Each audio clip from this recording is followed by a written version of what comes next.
Gaano nyo kamahal ang inyong motor?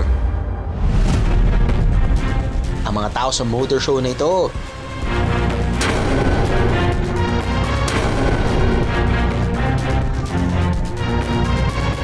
hindi lang hinahalikan ng kanilang motor, kundi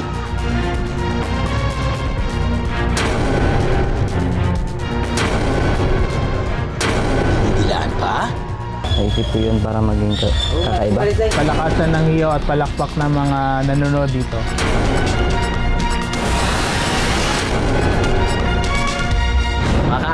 Ihandang sarili sa mapapanood. Warning, huwag gagayahin. Please lang.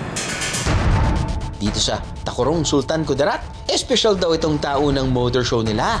Bakit kanyo? Hindi lang mga motor ang nagpapaligsahan.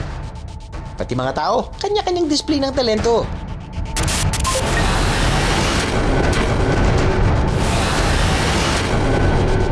Hindi ko naisip yung posibleng risk kasi yung nasa isip ko kaya kailangan kong manalo. First motor show po ito ng Purok Maswagon, Barangay Lagaw. Pero baka yearly na po itong gaganapin. Bukod sa main event na pagandahan ng motor, nagkakaroon din dito ng iba't ibang kompetisyon na konektado sa motor. Nariyan ang loudest pipe o yung palakasan ng buga ng tambucho. Loudest mouth kung saan ang may-ari ng motor ay sisigaw mula sa nakatakdang layo.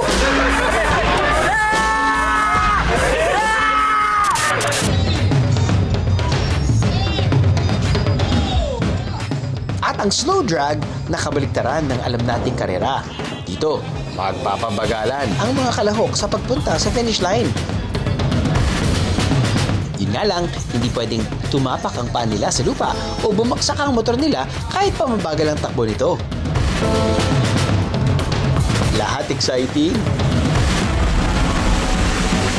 Pero ito talaga ang inaabangan ng mga nanonood, ang Dance Challenge. Sa laban na ito, kailangan sayawan ng mga kalahok ang kanilang motor. Audience impact kasi ang batayan ng mananalo. Ang isa sa dalawang natirang matibay, ang 17-year-old na si Renz na naglagay pa raw ng makeup sa kanilang mukha na malataong grasa. Kailangan mong galingan yung sayaw mo at maging unique. Naisip ko yun para maging kakaiba. Normal na raw sa mga fan ng motor show ang makakita ng performance na dinidilaan ng motor. Pero ang pagdila sa gulong nito, naku po, ngayon lang daw nila nasaksihan. Kaya naman ang hiyawan, walang humpay. Palakasan ng iyo at palakpak ng mga nanonood dito. Hindi pa nakontenta ang dalawa dahil pati sa kadena, dinikit din nila ang dila nila. Ay, ay, ay. Sulit ba ang buwis-buhay na eksena nila para sa kapalit na premyo ng palaro? Kinokondenan natin ito, no? Kasi syempre kung titignan natin, pwede kasi itong magkaroon ng sugat dun sa dila nila, no, na pwede kasi route ng infection, no. Siyempre, tutuusin din kung mataas at malakas yung friction na nangyayari dito, mas lalo magkakasugat sila. May mga mikrobyo din ito, no, na talagang nagkaroon ng exposure. Magkakaroon talaga sila ng infection, kaya ng mga gastroenteritis. Alam niyo ba na ang pagkaskas sa dila ng matatalim o solid objects ay pwedeng magdulot ng frictional irritation kung saan pwedeng madamage ang taste buds ng tao. Ang dila natin ay may maliliit na bumps na tinatawag na papillae. At kapag nasira ito, magkakaroon ng tao ng taste dysfunction. Ang mas malalim na sugat mula sa mas malakas na friction ay pwedeng magdulot ng tongue scraping o burn. Oh no! At may iba pang panganib kung malunok nilang dumi mula sa gulong at kadena. Ang tanong, bakit nga pa nila ito ginawa?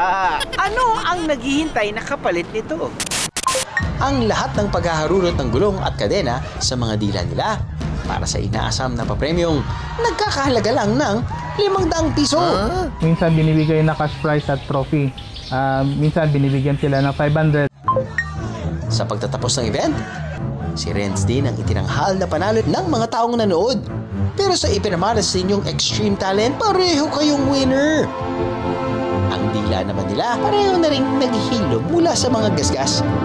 At ang mahalaga raw sa kanila, napasaya nila ang kanilang mga taga-suporta. Sadya nga talagang competitive ang mga Filipino. pero hini-hini rin sa humaharurot na kagustuhang manalo para maging ligtas at hindi kayo malagay sa peligro. Aha!